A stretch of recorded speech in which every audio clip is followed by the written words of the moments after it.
ಎಲ್ಲರಿಗೂ ನಮಸ್ಕಾರ. ದಯವಿಟ್ಟು ವಿಡಿಯೋನ ಸ್ಕ್ರೋಲ್ ಅಥವಾ ಸ್ಕಿಪ್ ಮಾಡಬೇಡಿ, ಯಾಕಂದರೆ ಇದು ಬಹಳ ಮುಖ್ಯವಾದ ಮತ್ತು ತುರ್ತಿನ ಸಂಗತಿಯಾಗಿದೆ. ನಿಮ್ಮ ಅಮೂಲ್ಯವಾದ ಈ ಒಂದು ನಿಮಿಷ ನನ್ನ 2 ವರ್ಷದ ಮಗುವಿನ ಅಳುವು ಉಳಿವಿನ ಪ್ರಶ್ನೆಯಾಗಿದೆ.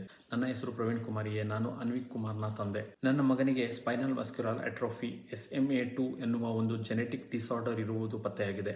ಇದು ಸ್ನಾಯು ಶಕ್ತಿ ಮತ್ತು ಚಲನಾ ಕೌಶಲ್ಯಗಳ ಮೇಲೆ ಪರಿಣಾಮ ಬೀರುವ ಅಪರೂಪದ ಮಾರಣಾಂತಿಕ ಅಣುವಂಶದ ಅಸ್ವಸ್ಥತೆಯಾಗಿದೆ. ಇದಕ್ಕಿರುವ ಏಕೈಕ ಚಿಕಿತ್ಸಾ ವಿಧಾನ ಎಂದರೆ ಅದು ಝೋಲ್ಜಸ್ಮಾ ಇಂಜೆಕ್ಷನ್. ಇದು ಬರೋಬ್ಬರಿ 16 ಕೋಟಿ ರೂಪಾಯಿಗಳ ದುಬಾರಿ ವೆಚ್ಚದ ಒಂದು ಇಂಜೆಕ್ಷನ್ ಆಗಿದೆ. ಇನ್ನು 3 ತಿಂಗಳ ಒಳಗಾಗಿ ಮಗುವಿಗೆ ಈ ಒಂದು ಇಂಜೆಕ್ಷನ್ ಅನ್ನು ಕೊಟ್ಟರೆ ಪರಿಣಾಮಕಾರಿಯಾಗಿ ಕೆಲಸವನ್ನ ಮಾಡುತ್ತೆ ಅಂತ ವೈದ್ಯರು ಖಚಿತಪಡಿಸಿದ್ದಾರೆ.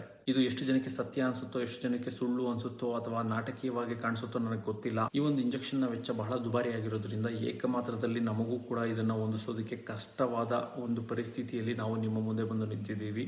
ದಯವಿಟ್ಟು ನಿಮ್ಮ ಕೈಯಲ್ಲಿ ಆದಷ್ಟು ನಿಮ್ಮ ಒಂದೊಂದು ರೂಪಾಯಿಗಳು ನಮಗೆ ಅತಿ ಅಮೂಲ್ಯವಾಗಿರುತ್ತೆ. ನಿಮಗೆ ಕೊಡುವ ಮನಸ್ಥಿತಿ ಅಥವಾ ಕೊಡುವ ಪರಿಸ್ಥಿತಿ ಇಲ್ಲವಾದಲ್ಲಿ ದಯವಿಟ್ಟು ಇದನ್ನ ಬಹಳಷ್ಟು ನಿಮ್ಮ ಸಂಬಂಧಿಕರಿಗೆ, ನಿಮ್ಮ ಸ್ನೇಹಿತರಿಗೆ ಶೇರ್ ಮಾಡಿ, ಅನ್ವಿಕಿಗೆ ಪ್ರಾರ್ಥಿಸಿ ಅಂತ ಹೇಳುವ ಮುಖಾಂತರ ನನ್ನ ಧನ್ಯವಾದಗಳನ್ನು ಅರ್ಪಿಸುತ್ತೇನೆ.